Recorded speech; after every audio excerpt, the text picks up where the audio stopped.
টানা বৃষ্টির পরে অ্যাডেনিয়াম গাছের যত্ন কিভাবে নেবে সেটাই আমি তোমাদের সাথে আজকে শেয়ার করছি। গাছের ফুল আর পাতাগুলো তো হলুদ হয়ে গেছে, সেটাই আমি তোমাদের সাথে শেয়ার করছি।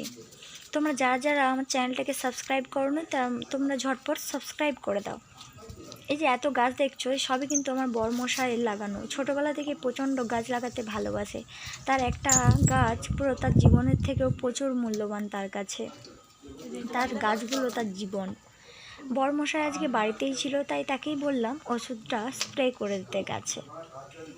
সে তো এক কথাতেই রাজি হয়ে গেল। এই যে এই ফাঙ্গাসাইডটা স্প্রে করে দিচ্ছে সব গাছগুলো নেই।